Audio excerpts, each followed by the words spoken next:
Splendid. Oh, okay, so welcome back, those of you who were last week, and welcome to those who weren't able to make it. Last week, we were kind of exploring your Aikido journeys, trying to find out where you started, what was it that motivated you to start, where it's kind of got to, and where you'd like to see it go. So simple format, trying to focus on Aikido. It might drift into what goes on in your life, and so much the better for that. But that's basically what we're going to be doing. So inevitably, I'm going to be asking people who didn't get to tell us much last week. So we need to start with somebody, Sean. How about you? As you wish, as you wish. I'll be the sacrificial lamb. So how I started, where I've got to, and where I'm going. How you started, what were the reasons for it? Where it's developed since then, it might be exactly the same path right from the beginning, and where you want it to go. Yeah, I started when I was 13 because my wonderful mother thought that I needed something to do. And I wouldn't admit it at the time, but she was absolutely right. And so she saw an Aikido demonstration and thought that it looked interesting and said, "Oh, what about this?" And I was a 13-year-old, and so I said, "Oh, that looks okay." And she said, "Oh, what would happen if I signed you up? Would you go?" And I said, "Oh, maybe, whatever." Stepped on the mat and was hooked within the first 5 minutes, and just really had a wonderful community of true friends. We were always curious and exploring and investigating and trying to go back to O-sensei and learn what the actual teachings that he left were. So exploring. Whose club was this, Sean? And I assume you started off in with the kids, so to speak. Nope, in the adult class. Oh, okay. Yeah, there was a kids program, but I started in the adult program. Okay. And I think that was really, I feel very lucky to have done that. Personally, I think that was the right decision for me and for where I was. Yeah, so this was Sacramento, California, with Matt Flutie Sensei. Right. It was just wonderful to grow up in. It's a really vibrant community. And then I continued for a while in California. I don't want to sort of mythologize my own past, right? But, just continued training, was lucky enough to train with Linda Holiday Sensei for about 5 years. And then spent some time, a brief period of time training in Japan, and then came back to do grad school and had a very hard time finding a dojo that worked with my grad school schedule. And so I've basically been training by myself off and on for the last, 7 years or so. Right. Wow. Since 2018, I began translating O-sensei's lectures for myself because I became frustrated with other translations. Have discovered quite a lot of nuances which have been omitted, which I don't say to sort of shame any translators. All translators make decisions, right, to present.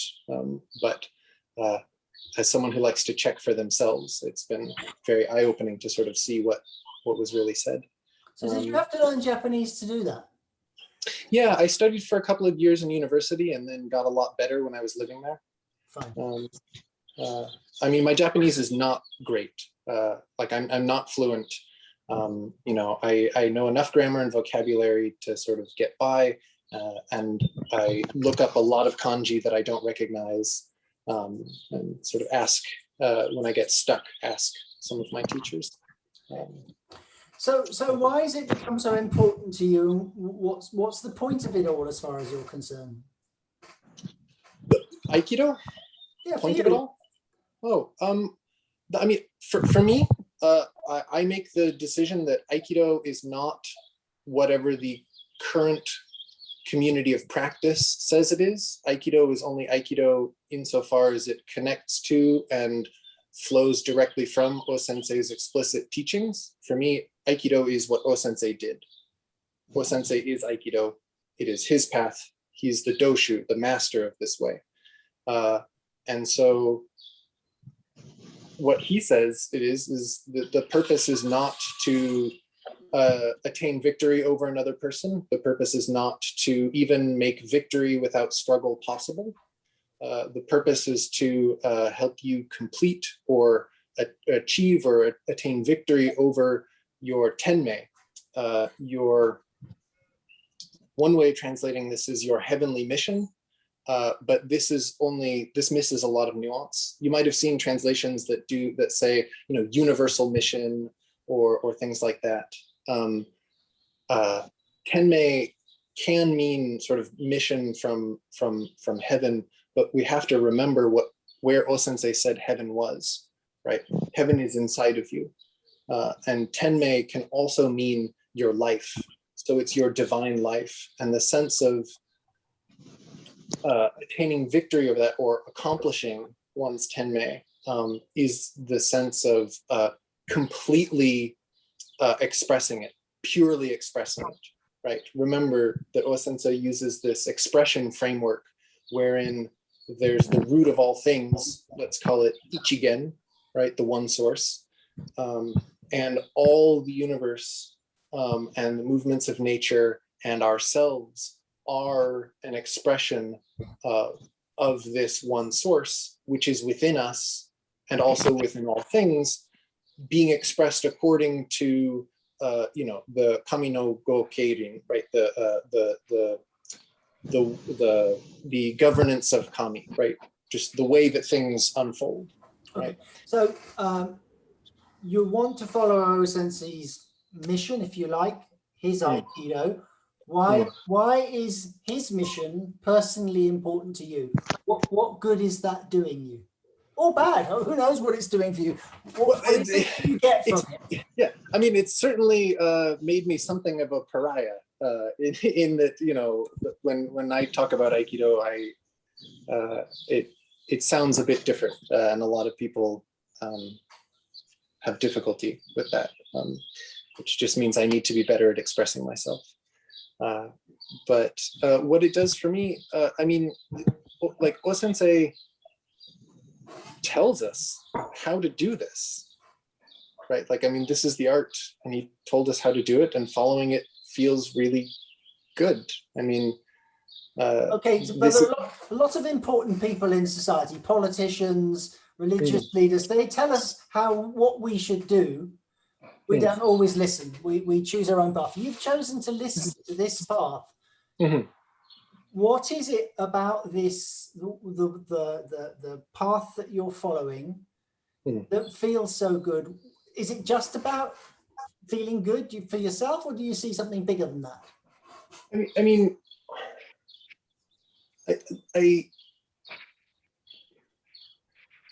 it's not pure hedonism, if that's what you're asking, right?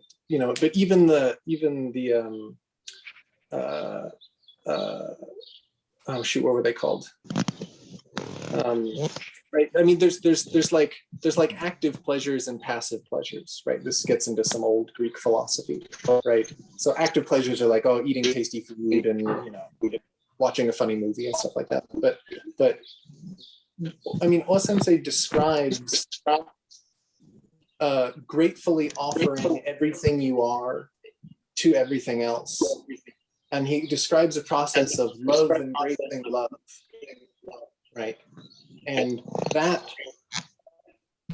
is for the purpose of purifying yourself, but it's also for the purpose of purifying the world. And this is really important. I mean, Aikido was given to us from Kami through O-sensei to save the world. And that's important. Right. So in essence, you want to play your part in making a better world. Yeah. It sounds good to me. And that's where I'll leave it. Thanks very much. Yeah. Sure. Hugh, would you like to open your mic?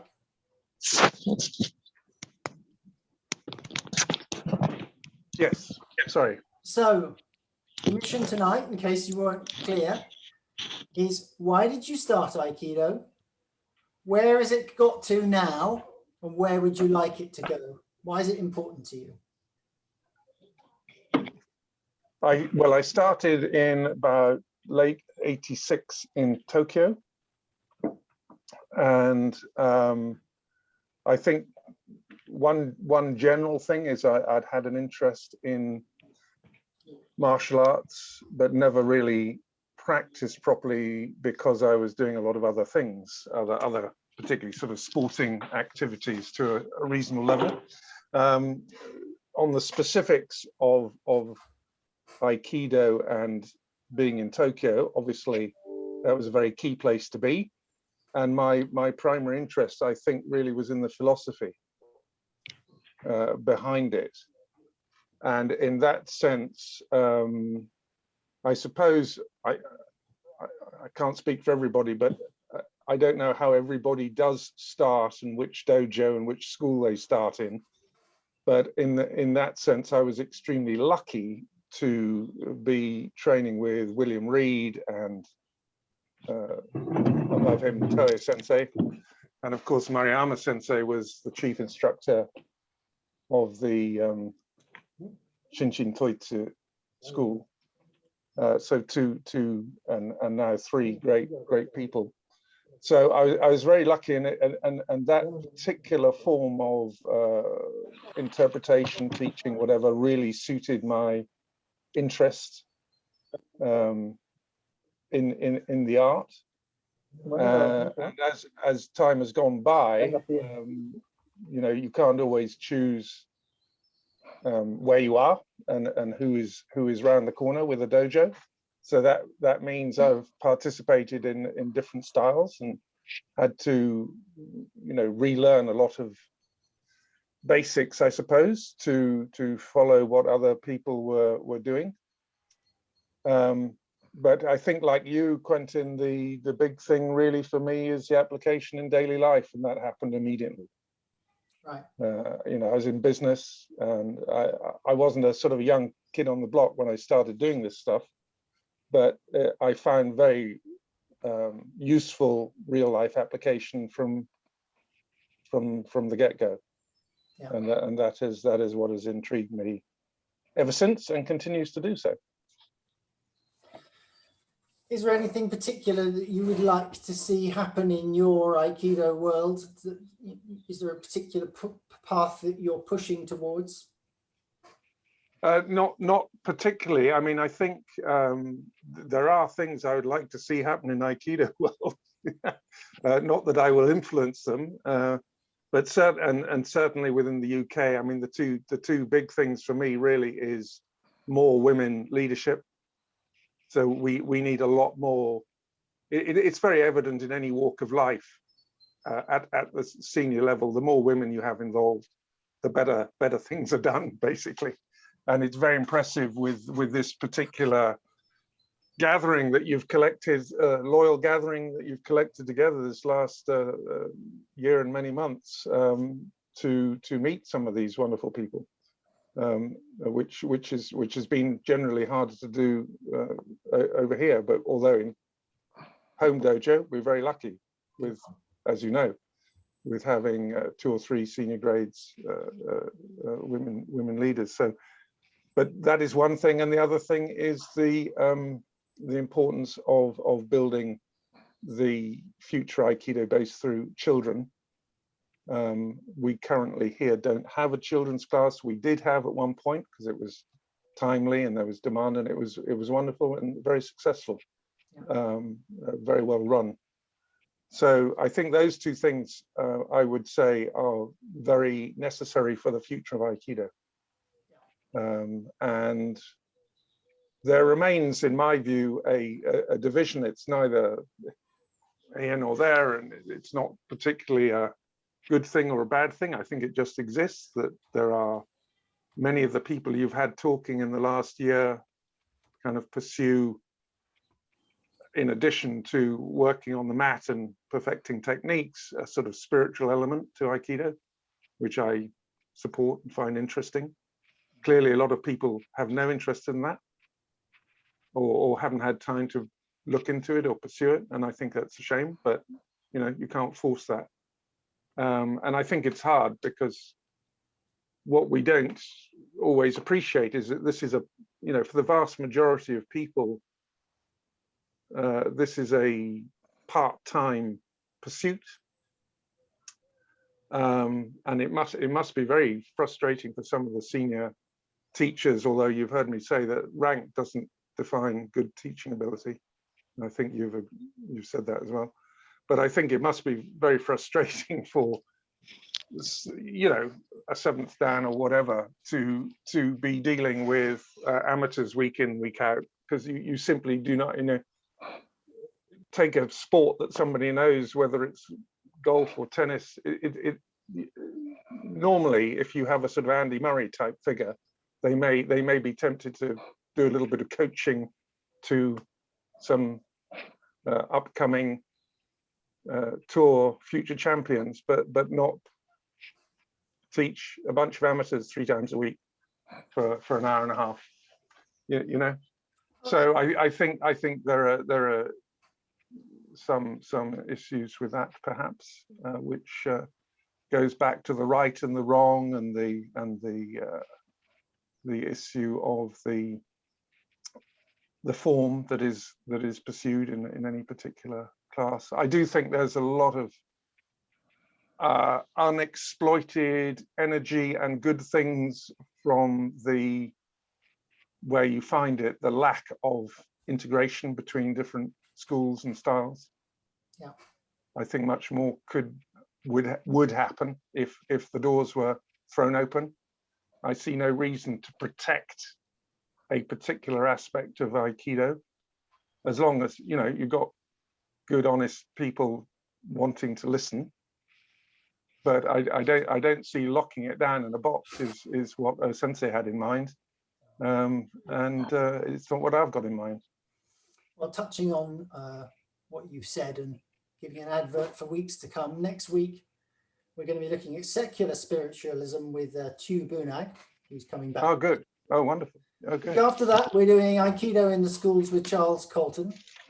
The week after that, we're doing embodied leadership with Wendy Palmer. Yeah. And the week after that, we're going to be looking at building the dojo community with Kimberly Richardson. So we've got a few things that touch on what you're saying. So there you go. There's a good advert. Yep. Judith, you're next. How did you get there? Where's it got to? Where would you like it to go? How did I get there? I was 19 and I went to university, and I'd been very ill. I'd been in hospital for some months with the beginning of the fibromyalgia, and a good friend of mine back home suggested I should try doing Aikido. So I went along to the Aikido club with John and Sarah, and later Sensei Kleshkov, and I loved it. I was pretty What was it weak. that you loved?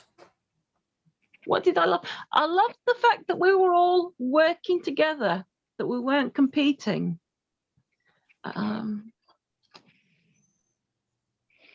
Yeah, the cooperative nature of it. What's it given you, Judith? It's given me many great friends. It's a pretty good reward. Yeah. I'm not doing so well at this. It's given me a great amount of enjoyment, and I've met you, and I've met Bjorn. I've been down to London and trained with Bjorn many times. And where would you like it to go? Where would I like it to go? I'd like many other people to get great things from it. I mean, different people get different things, but it's been very positive for me. Good. Is there anything else you would like to add? I don't think so. Thank you, Quentin. My pleasure. Steve, Let's Yes, hear some sir. words of wisdom from you. When did I start? Okay, So, what? Yeah, when and why? right. Where did it take you, and where do you want to go with it? Okay. I started Aikido at the Budokai in London, which was the only dojo at that time that would allow me on, to do any training. So I had to later on find a dojo for that because I came off the back of judo for political reasons and moved on to Aikido. So I did a lot of stick work.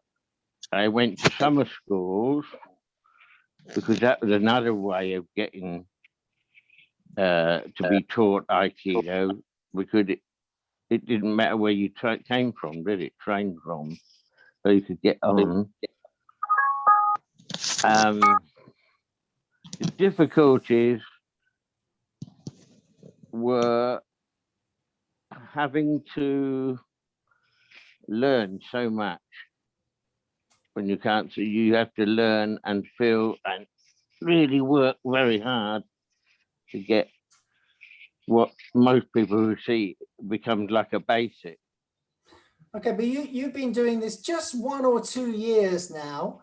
So what is it about Aikido that's kept you going all this time? The sheer challenge and the way of living that it gives me. Right. So what do you mean by way of living? It gives Aikido is part of learning how to blend with other people, how to I'll give an example of this. If I'm talking to somebody about domestic violence, then I'm talking to them from using Aikido to try and get onto their level, their way of looking at things. Okay, it's not mine, but it's the way I need to go to get full communications with them. Yeah. Okay, because you can't. On the mat, it's different. On the mat, you are blending with people, and that's 100% all the time, no matter what's happening around you. And I mean, to belong to Aikido for daily life, it's not only an honor, it's a privilege. And it keeps going because it has quality of teaching and the challenge all the time of being able to live up to a standard and people. Right. So and where it's taking me is that love bit. Where you're taking me, I want, before life gets too short, to be able to take Aikido to as many places in Europe and get as many blind people on the mat as I can. Right. And that does include people in wheelchairs as well. It's a hard thing to do, but I feel that I can still do it, still able to reach people through that way. It's not easy because I don't want people to go through what I went through because that wouldn't be, they give up, people give up. Yeah, you've been a pathfinder, but Aikido's given to you and you want to give back now. To give up what I can for it. Yeah, fantastic. It's to respect the people that you train with as well. You're supporting someone like yourself who spent years developing and still developing, because if you weren't, people wouldn't be there. And it's you become more than a friend because you know somebody more. Yeah. And you actually know more. And people open up if you go in there trying to condemn something, it doesn't work. You have to open up first. Yeah. To get to where they're at. Yeah. Much as we have to do on the mat. But that's the thing. You've learned how to see the parallels between what we do on the mat and what we do in daily life. Fantastic. Anything else you want to add, Steve? Any other final thought? A final. Well, I've mentioned Europe, haven't I? You have. You want me to something else? You don't have to. I'm just asking if there is something you would like to give us. But if you haven't got anything at the moment, yeah. Yes, there is, and this is what I'm thinking of, using the skills that I have beginning to learn off the mat to help counsel people. I used to. Yeah. But this time, offer myself in a much more understanding way. I don't know how one has to deal with someone who hits someone, but by opening my own mind now, I should be able to deal with that without feeling angry, but enough to try and I never solved the situation, because once it's done. Yeah. There's no excuse for stuff like that anyway.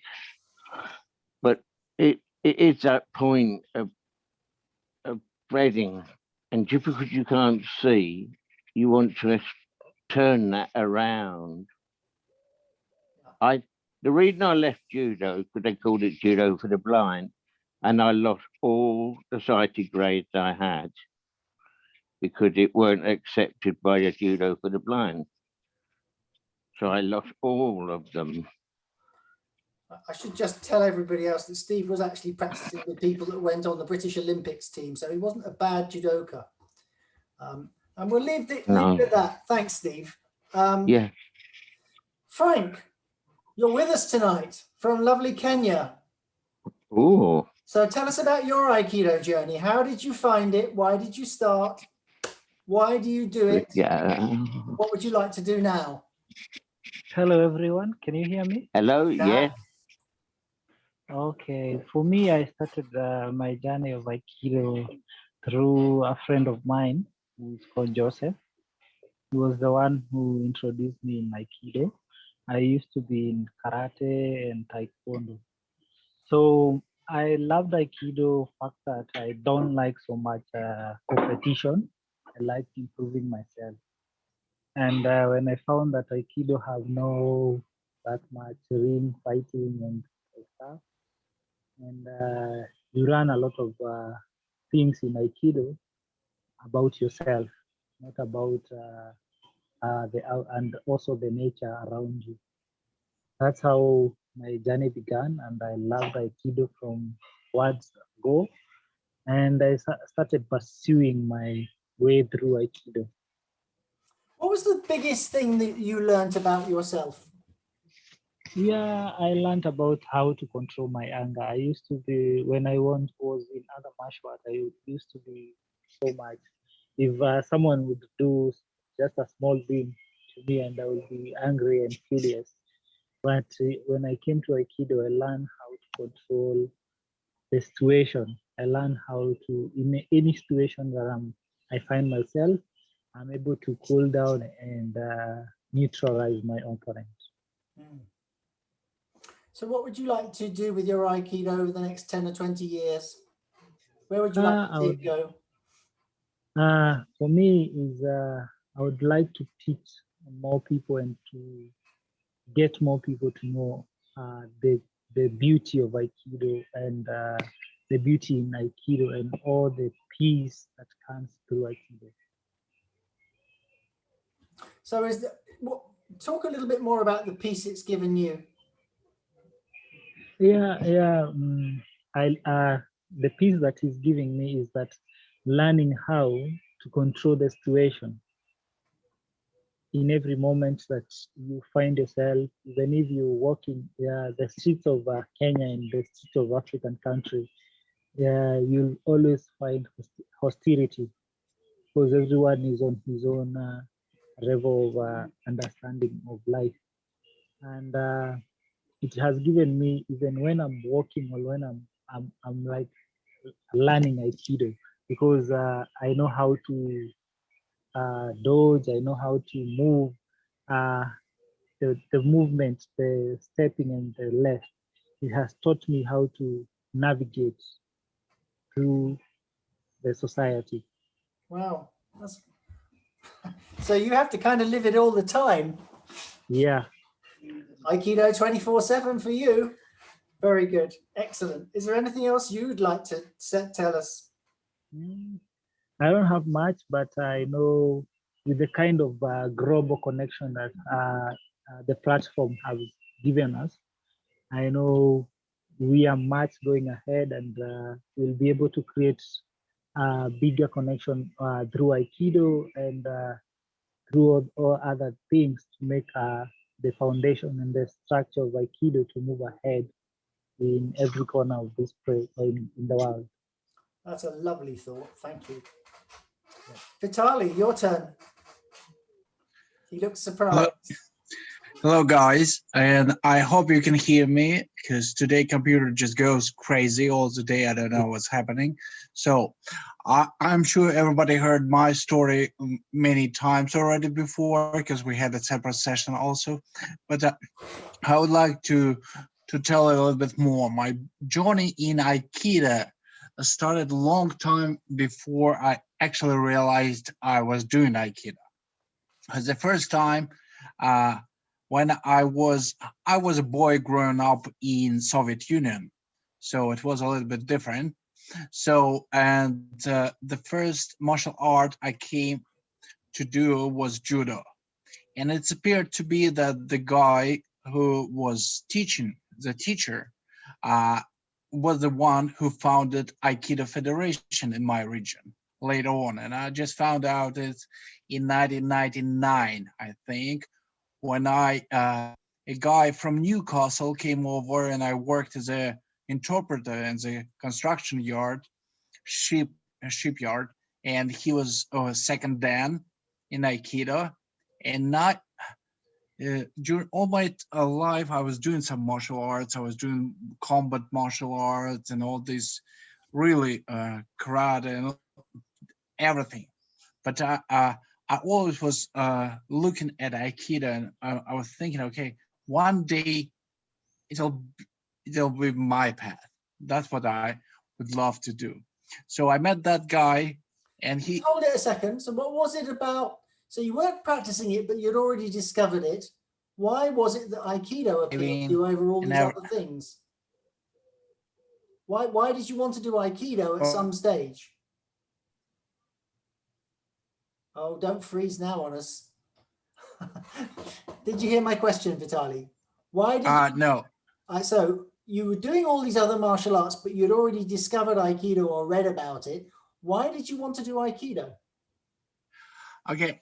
I just, one day, I decided to, whenever I appeared to be not being able to move anymore, and I appeared to be in a wheelchair, I was thinking if I could, I do it again, I would go and do that.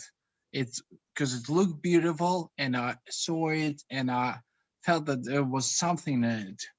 And when my son, I sent my son to do that, and I happened to meet our local president of local federation of Aikido, and we talked, and he told me why not to try.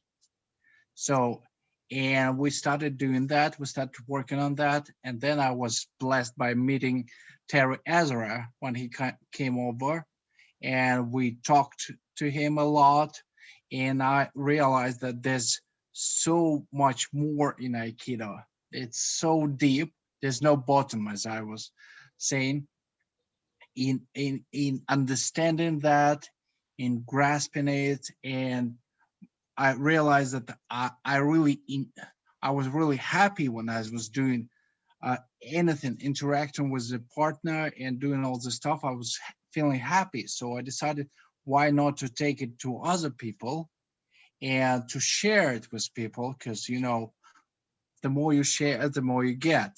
So that's what I wanted to do, and that's why I started to do this unifying of this program for people with disabilities, and trying to pull more people in there, and just using Aikido as a driving force to bring more people in and to share with them. It's not like some people are, oh, we are not thinking about martial arts. I'm saying, no, you just come, you try, and you see where you want to go with that. But they usually stay. And for now, I hope it's gonna go somewhere, so I will be able to get that done. Because I consider it's my job, and it's like I would say Aikido 24/7 became my motto right now, and I'm thinking about it all the time, and I'm using it in my social activity life, because I do a lot of stuff, because we have to struggle for the rights of our people with disabilities over here in Russia, because you know, it's really complicated to do anything. It helps me a lot. It calms me down. I would say it saves my life, and it moves me. And to crown it all, I would say I would be happy if the more people in the world would do Aikido, or at least follow the principles of Aikido, and So think about it. you've used that word happy twice. You've discovered it made you happy. Why did Aikido make you happy? Because Aikido? because I could feel the flow of this energy in me, and I could feel interacting with the energy of another person and receiving it back. And it was really a pleasant feeling for me, because it was like I was in a wheelchair already for some period of time. I was doing different, I was still doing some working out because I used to do it a lot. But speaking, it was just something different. And now I just can't, like I got addicted to these meetings. It's pretty much the same. You can't miss it. You just come, or whatever happens, because I know tomorrow gonna be a hard day for me. I get meeting with some rector of university, and hopefully we'll be able to get a home for us where we can build a dojo for people with disabilities, so we could start blind program also. And so we would be somewhere. So it's gonna be a big meeting tomorrow. Fantastic. For it anyway, and it's really, it helps me a lot. It moves me, and I'm happy when something moves me, when something inspires me, and like right now we're trying, like Osensei said, we have to use, Buddha is always evolving, and like you just have to use it as a stepping stone to get to a new stage. And right now we're trying to rearrange stones to get our stepping stone for the beginning, for people with different abilities, as I prefer to say. And hopefully that's gonna be someday, like when I was talking to everybody, and I said that some people maybe think I do some revolution in that, because I'm thinking about some energy work, energy practice coming first before physical practice for people with disabilities. And I just want to bring some evolution, which was actually put in there. And if we do it right, and we get recognized by most of the people, and we get all this structured, and we'll be able to help more people, I would say, and change the life of more people. Because it's really, because the more happy people in the world, the better. That sounds good to me. So it's nice that Aikido's moved and inspired you, but I think I speak for us all when I say that you move and inspire us too. So thank you so much. Thank you. Finn, I'm going to come to you now. You've been faithful and come along to all those online classes over the lockdown. I'd love to know more about your Aikido journey. Thank you. It's so wonderful to hear everybody's individual story. I've caught up with last week's as well, and I'm going to have to catch up with these again, because every time I hear somebody's story, my mind leaps off in many directions at once, and it's everything. thing everybody is saying. It's just so, and just so remarkable. It's like anything that you look at, even the most ordinary thing becomes extraordinary if you actually think about it. And to hear everybody's story, it's of course, and it's of that's incredible. And the whole Aikido spirit seems of such generosity and patience and kindness, sort of embodied practical healthy kindness, and wisdom that's I can't begin to articulate. But and the way that you've been offering that's virtually over this past year has been. So why did you start Aikido? Because it didn't start with online. No, well, I'm just beginning to look back. I just Googled something which I've not bothered to look at, which I hadn't thought of until this moment. But I think the first time I thought of Aikido was in one of the Sunday supplements, and there was a chap called the Barefoot Doctor, who I've just Googled, and turns out, I don't know if, and maybe people will know him, but probably not. It's called Stephen Russell. He used to have a column in the Observer, I think, when I was quite young. And I remember him recommending Aikido to the son of somebody who wrote in, who was struggling for confidence.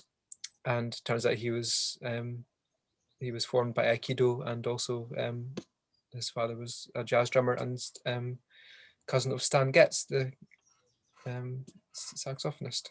Yeah. So that kind of threads through part of my sort of continuing journey with Aikido and music therapy, all of which I feel completely.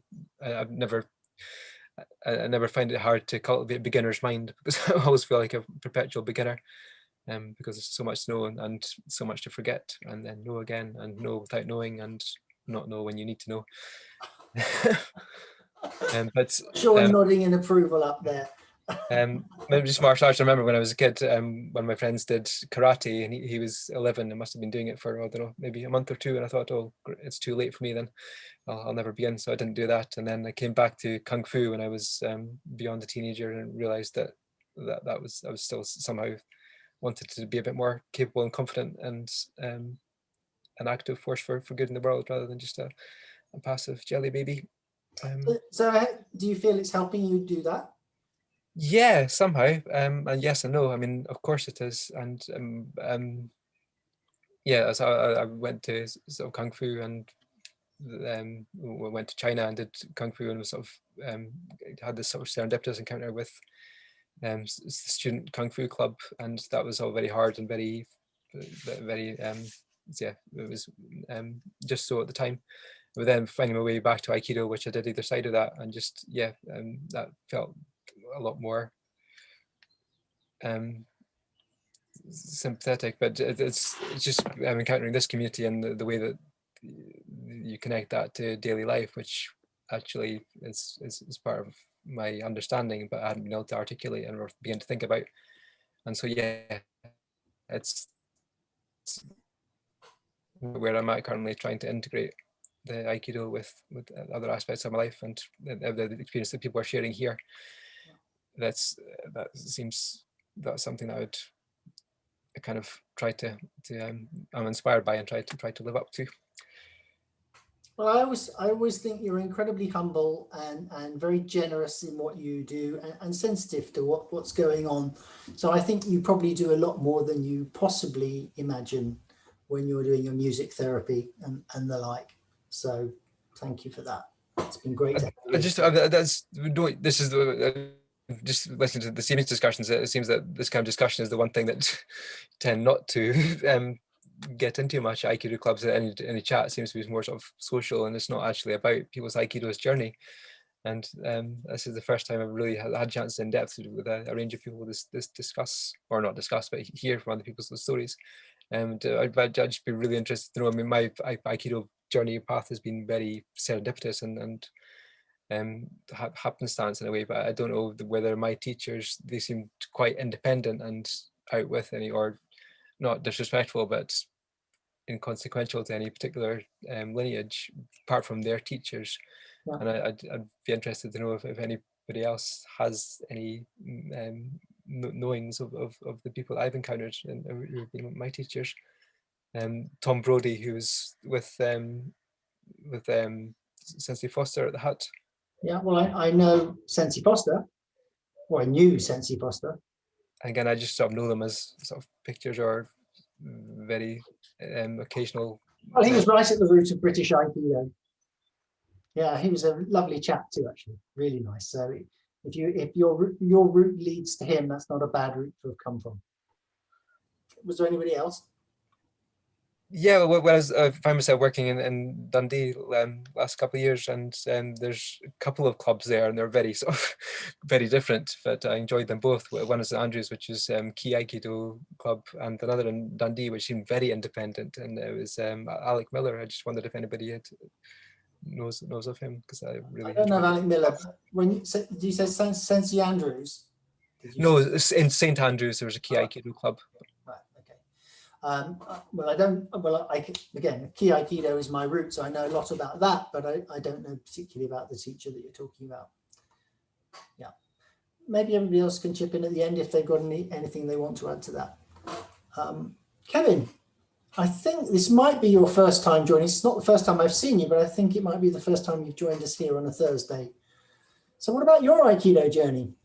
I think this is my third time in.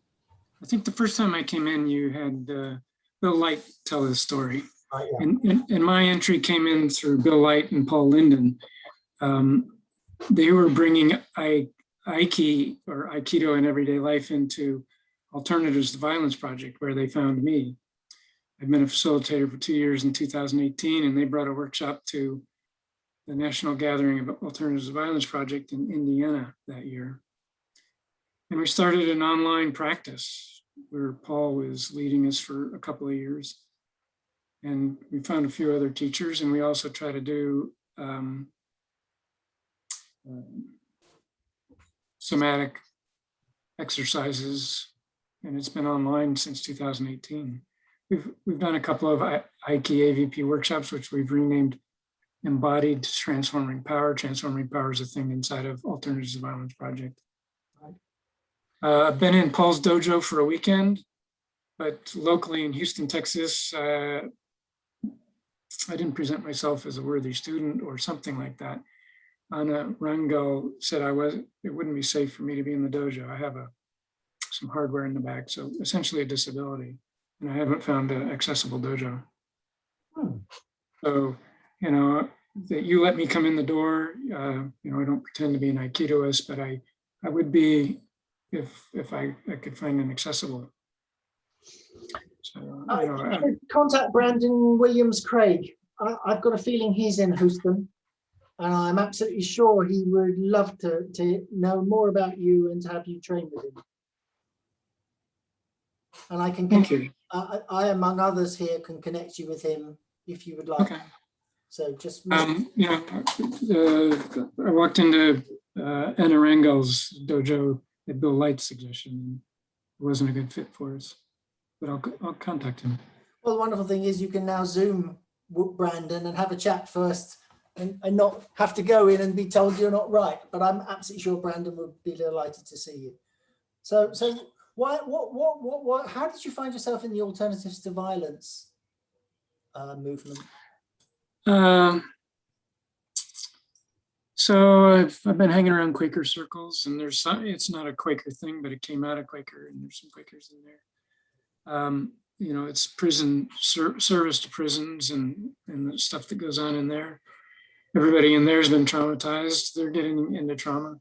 But the building blocks of community, of affirmation, communications, and then on to community building and trust building just was so delicious for me to step into. I've been on a path through Mankind Project and 12-step addiction for 30 years, and it seemed the right time. And I was looking for more access to connect with people and to manage my emotions. And the somatic work that Aiki offers is just right. Is that the question you're asking? That's a fabulous answer.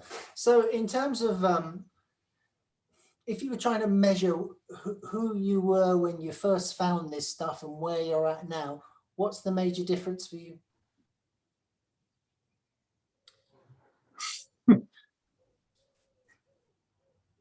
I could try to summarize it, but I'd use big words. I think an example is Houston drivers are a bit crazy sometimes or in a hurry, and they'll leave you no space and they'll do something that would normally frighten me.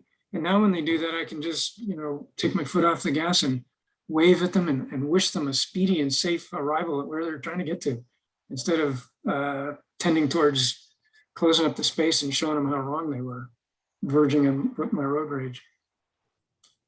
You want big words? If you want to give us big words, you can try us out, see how intelligent we are. It's I've been on I carry a personal mission. I learned that I was put on the earth for when I was in an Experience with Mankind project. I co-create a loving world by teaching men and women to cherish themselves and each other. And I just feel like I'm getting closer to being able to do some of that in a very personal way with individuals that I come with what I've learned in just being at peace inside of my body. That's pretty good stuff. And you're doing important work. So fantastic. Thank you. Thank you for being here. And thank you for sharing that. Thanks for being open to outsiders like myself.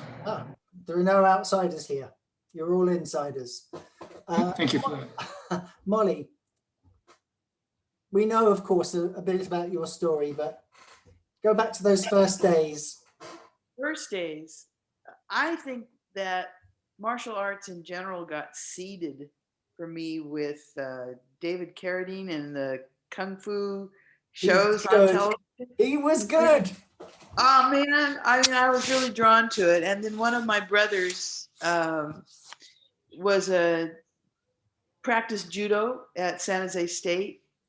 And, he was 8 years older than me. So I got to this benefit of seeing him do this. But for me personally, the school where my children went to had Aikido. It was one of the offerings. And so my son, at maybe the age of 7, started. And that was a time when I was becoming a single mom of 2 kids. And I was doing a variety of different things. I was studying contact improvisational dance and Feldenkrais and continuum. And I had started Tai Chi. And I found some aspects of Tai Chi. I wanted bigger movement. I was a dancer. I wanted bigger movement. And so my teacher suggested, first of all, I went to do a 10-day Lomi school, Richard Heckler, Wendy Palmer in Northern California. I did a 10-day. And one of the things that they introduced was Aikido. So I went to a dojo and spent the whole afternoon. Absolutely, I was like a duck in water. I loved it. I could do forward roll and a back roll from the get-go. It was just like, it was my wheelhouse, so to speak.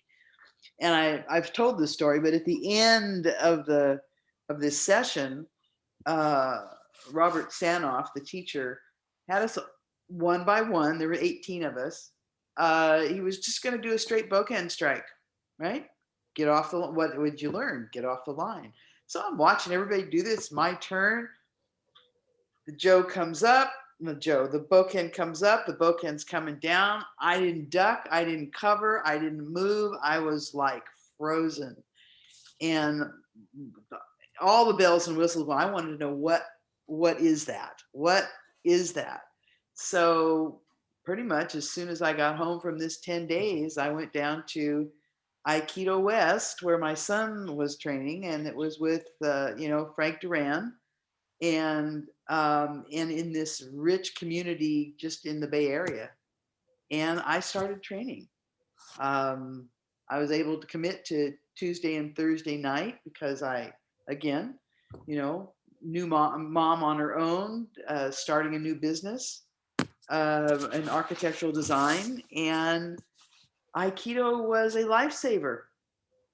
I mean, I learned so much just in the first 8 sessions that altered my way in the world.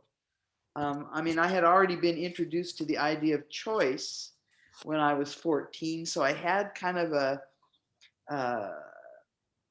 a way in to understand that I was choosing this, and I couldn't have landed in a better spot. Okay, it's a lifesaver. That's a massive statement. Can you bullet point what it was that you got that made it a lifesaver? Well, like a multiple rondori life, right? And for me in that time, there were so many different energies coming in, and I had to manage them all. Aikido gave me a point of base. I mean, just Hanmi, you know, I learned how to be in my body, so like embodied, if you will, and whatever was coming, I was learning how to be still and be in a place of observation and then response. And I learned to stop reacting, that stuff. I learned to, again, be still and was able to respond to what was coming instead of using old ways. And, you know, I mean, and the community, rich with community, my goodness. Not just our dojo Aikido West, but the expansion from that place. I mean, I've had such wonderful opportunities to train with so many different teachers because of who Frank Duran is in the community. And so, you know, the Satomis, the Ikedas, I mean, I could just go on with a huge list, all these people. And I had that availability. It was wonderful. And with my children, you know, I mean, it allowed me to be a way better parent as a single parent, way better parent.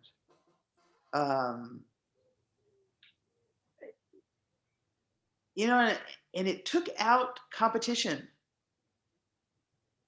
It removed competition from my engagement in life in general.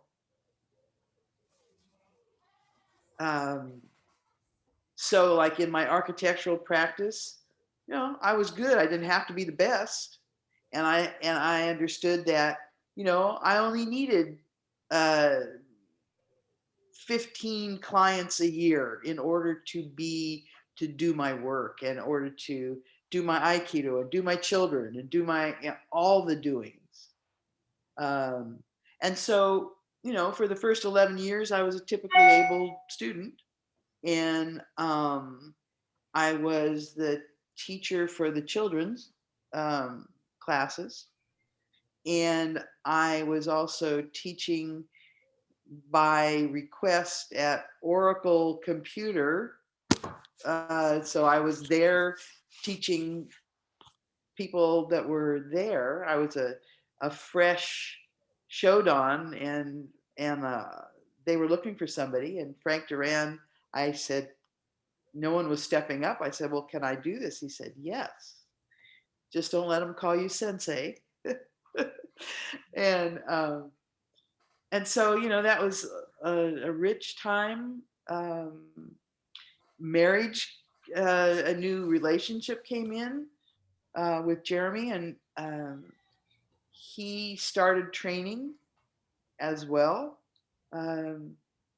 So I don't know, Aikido has just been a fantastic, and still is. And when I became spirit living in a little compromised quad body, you know, the Aikido community was like not even a hiccup with welcoming me, with just going the distance. And still, You know, it's pretty spectacular. It's given you a lot, but you give a lot, and you continue to give a lot. Well, the thing with Aikido, right? It's the me. I mean, you know, there's the spiral and everything, but I really see it like in the infinity sign. You know, it just keeps moving. There's the receptive and the giving and the receiving and the give. I mean, it just keeps moving this way. Any final thought you want to offer us? Yeah, I want to just acknowledge that if you look at where it started with one human being in one little island in the world, and now we're all over the place. To me, this is just expansion. And I don't see it shrinking. I mean, I know there's the fear and all that around it, but I think it's expanding. It's going to continue to expand. And it's going to continue to catch more people. As Jeremy and I are preparing to start a dojo where we are, there's going to be a no fall Aikido because the area where we are has a lot of retired people. They want to do movement, they want to do things, but they don't want to fall down. I can give them that for sure. That sounds exciting. Yeah. I look forward to coming across in person and sampling it. Oh, me too.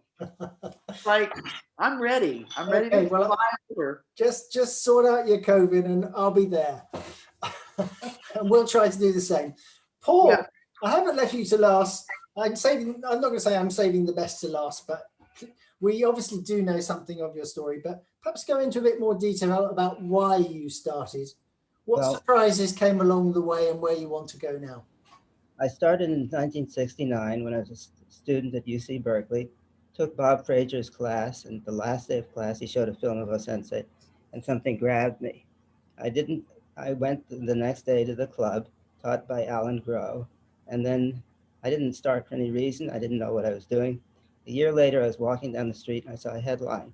By the way, I'm fried today, as you can tell, the Parkinson's, but such is life. I spent all night writing. But I was walking down the street, I saw a newspaper headline about a mugging, and I thought, oh my, I know the defense against that. At that point, I realized I'd been studying martial art, which I didn't know before. I was clueless. And then what happened was, as I look back on it now, I found a way to meld Western analytic thought with Aikido. And the more precise the language became, the better I could do things and the less form I used. So instead of doing mechanical work, I found ways to transfer Aikido very quickly. And let's see if I can do this. When I can't talk yet and still the tremors, but I can pretty well let go of them. So what I've been doing is a lot of work outside of Aikido, bringing Aiki into other spheres, starting with physical movement, volleyball, tennis, golf, whatever, then going to work with trauma, which I did for many years, still the Aiki, and the idea of you have to win. You can't just be, if you're on the train tracks, you open your heart to the train and you settle your breath flat. You need to get off the bloody tracks. So I think winning is a crucial part of the martial art, but it's not competition. It's just doing what needs to. Does that make sense? So, yeah, I might reword it, but I'll let it pass. Good. Otherwise, we'd have to fight about it. Yeah, we don't want that. No. So I found that working with trauma, if I identify not the feelings and the thoughts, but what are you doing in your body right then? And that comes out of Aikido. I don't think in terms of Shio-nage. I think in terms of which finger is the power in. Each finger is a different technique. So I don't think that there's a standard. When somebody grabs your wrist, you do this. Are they grabbing your wrist and turning your head that way, looking up, feeling whatever? So I'm trying to identify the flow through the body. And out of that comes the technique. And from that, with hundreds of hours of Aikido practice, I've been able to deal with Parkinson's for 20 years. Yeah. Where do I go? I want to leave people with the ability to speak a very precise language and test each statement operationally, practically. Then they'll be able to speak about what they're really doing instead of getting lost in stories. Yeah, you have a, what currently is, I won't say unique, because some of your students are taking it on board and using it, but you kind of found this way of teaching, and actually, as we we're saying pre the session, maybe it's closer to what O-Sensei was doing actually. So I think you've given a great gift, and you are a wonderful practitioner of Aikido 24/7 too. So the practice for you doesn't stop when you get off the mat. It's Of course, I've got my uke with me at all times. You certainly have. It's a wonderful hobby, so to speak. But it's all Aiki.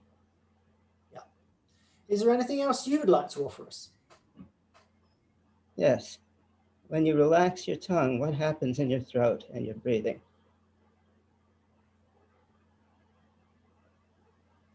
If you do a technique on the mat, do you pay attention to your tongue? Or off the mat? And what happens in the rest of your body? You can pick any point in your body, and it's the whole body and the whole person. And then when you do that, what happens when the other person comes close to you? Do you welcome them in with your tongue relaxed and your shoulders, or do you put up a barrier in your body? That to me is the practice of Aiki. Yeah, beautifully said. So has anybody got questions they would like to ask of anybody else who's spoken this week or last week? Or comments on what you've heard? So, Finn. Sorry, 5-second memory, but just picking up on what you said there, Paul, about stories. I was thinking how fascinating it is to hear everybody's story, but you're saying that when we're working with people who've experienced trauma, that it's more important to what's happening here and now in the body rather than getting fixated on stories. How important do you think stories are in that respect, lineages and the whole mythology about lineage of Aikido? They're very important after you've got your body. I don't say you shouldn't tell the story in trauma or wherever. I'm saying if you tell the story without first finding center, you're practicing being a victim. Do you know what I mean by that? So I don't let anybody tell me what happened. I say, let's start. So if I were to do this, what do you do when I throw this weapon at you, Finn? Anything in your body?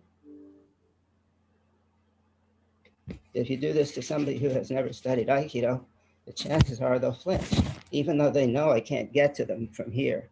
So that you can start a very, very simple attack and teach people to receive everything as an attack and open to it. And you can show them that the more open they are, the more they can keep things out.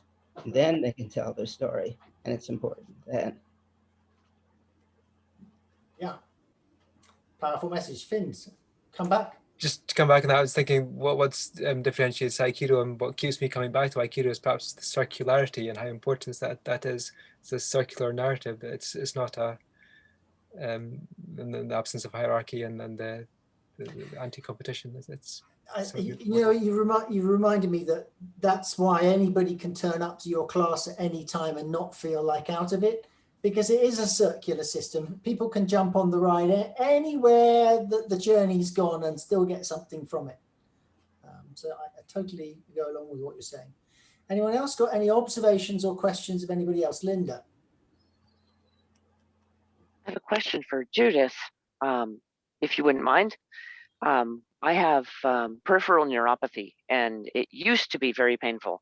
I found that my Aikido practice really helped, not like helping me deal with the discomfort, but actually reduced it, like to damn near nothing for almost 10 years. But I wonder, Judith, have you found that your Aikido practice has helped with your fibromyalgia? It's not so much that it's reduced the pain, but it's helped me to deal with it so that it doesn't make my life so horrible, so that I can still live and enjoy life even being in pain. Yeah, I have a little of that experience as well, but good. Okay, thank you. Thank you, Linda. Anybody else? thoughts or observations? Well, then I will close with the fact that I'll reiterate really what Finn said, that you know, you might have thought, well, what will we get from discussing our own stories? I mean, what have I done? But I think there's been a huge richness in the last 2 weeks. And it's been a lovely way of connecting even more closely than perhaps we were as a community before, understanding people's stories, where they came from and what they've got from it, and very inspirational. So, and I think I probably speak for most of you when I say that. So thank you for showing up yet again. We have got an exciting 4 weeks coming up, and I do need to ask you, so at some point we're going to be going back on the mat in the UK. It should be in the next month or so. I want to keep these sessions going, but I may not be able to manage it every week, and I'm not sure whether it would be a Thursday or some other night of the week. So I'd really be interested in getting some feedback from you guys. Perhaps you could message me on, you know, oh, if you moved it from a Thursday, I could never make it, or it doesn't really matter. You know, just tell me what your life is like that you would be able to make a session, and how regularly we should keep this going, because I think it's important that we do. And that's probably where I'll leave it for tonight. So thank you once again for showing up and making this the wonderful experience it is. Thank you. Thank you, everyone. Thank you, Bye. Quentin. Thanks, Thank you, Quentin. Thank you, everyone. everyone. Bye. Thank you. Thank you, everyone. Bye. Yes.